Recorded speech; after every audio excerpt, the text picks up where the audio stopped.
Hi అండి, welcome to my channel Gayatri Arjun vlogs. ఎంతమందికి నల్లి ఫ్రై అంటే ఇష్టం అండి? అదే అండి మేకపోతు బ్లడ్. ఇదైతే ఈరోజు మా వారు తీసుకొచ్చారు. ఇదైతే చాలామందికి చేయడం రాదు. ఎలా చేయాలో చూద్దాము.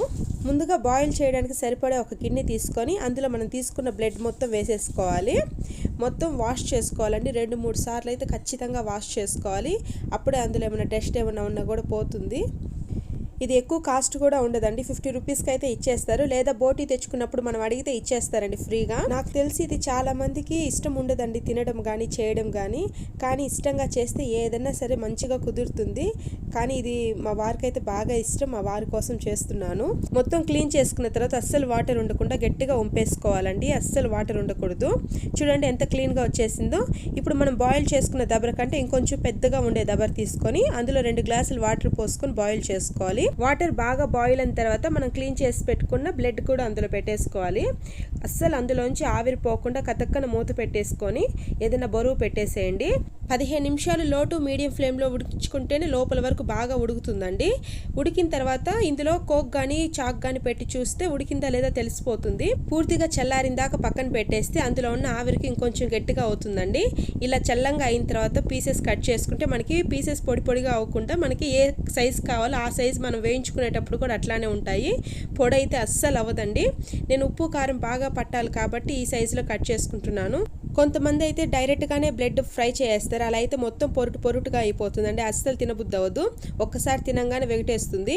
ఇలా పీసెస్గా ఉంటే ఇందులోకి ఉప్పు కారం బాగా పట్టి చాలా టేస్ట్గా ఉంటుంది తినేటప్పుడు. మొత్తం అయితే కేక్ ముక్కల్లాగా ఉంటాయి, స్పాంజీగా. ఇది పక్కన పెట్టేసుకొని స్టవ్ మీద బాండలు పెట్టుకొని ఇందులో 4 స్పూన్లు నూనె వేసుకోవాలి. నూనె హీట్ అయిన తర్వాత పెద్ద సైజు ఎర్రగడ్డలు 2 సన్నగా కట్ చేసి వేసుకోవాలండి. ఎర్రగడ్డ వేగిన తర్వాత ఇందులో 1 స్పూన్ అల్లం వెల్లుల్లి పేస్ట్ వేసుకోవాలండి. అల్లం వెల్లుల్లి పేస్ట్ వేసిన తర్వాత సిమ్లో పెట్టే వేయించుకోవాలి, లేదా అడుగంటుతుంది. మొత్తం పచ్చివాసన పోయేంత వరకు వేయించుకొని ఇందులో 2 చీల్చిన పచ్చిమిర్చి, 3 రెమ్మలు కరివేపాకు వేసుకోవాలి. కరివేపాకు మాత్రం కంపల్సరీ వేసుకోవాలండి. కరివేపాకు ఎంత ఎక్కువ వేసుకుంటే అంత మంచి టేస్ట్ ఫ్లేవర్ వస్తుందండి. పీసెస్గా చేసుకున్న నల్లి మొత్తం ఇందులో వేసేసుకోవాలండి.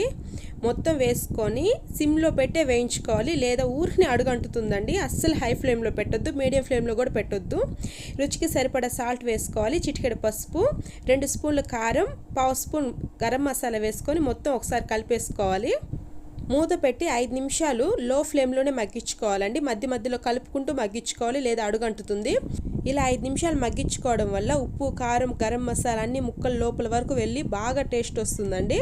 ఇలా మూత తీసి మొత్తం ఒకసారి కలిపేసుకున్న తర్వాత 1 స్పూన్ నిమ్మరసం, 1.5 స్పూన్ ధనియాల పొడి వేసుకొని మొత్తం ఒకసారి కలిపేసుకోవాలండి. టమోటా వేసుకోలేదు కాబట్టి నిమ్మరసం వేసుకున్నామండి. టమోటా కానీ వేసుకుంటే మొత్తం గుజ్జుగా అవుతుంది, కర్రీలాగా అవుతుందండి. ఫ్రై అయితే అవ్వదు. నిమ్మరసం వేయడం వల్ల చాలా రుచిగా ఉంటుంది. లాస్ట్లో కొత్తిమీర వేసుకొని సర్వ్ చేసుకుంటే ఎంతో టేస్టీ నల్లి ఫ్రై రెడీ అయిపోతుందండి. వంట రాని వాళ్ళు కూడా ఈజీగా చేసుకోవచ్చండి. మీరు ట్రై చేసి ఎలా వచ్చిందో నాకు కామెంట్ రూపంలో చెప్పండి. అలాగే నా వీడియోస్ మీకు నచ్చితే నా ఛానల్ని సబ్స్క్రైబ్ చేసుకోండి.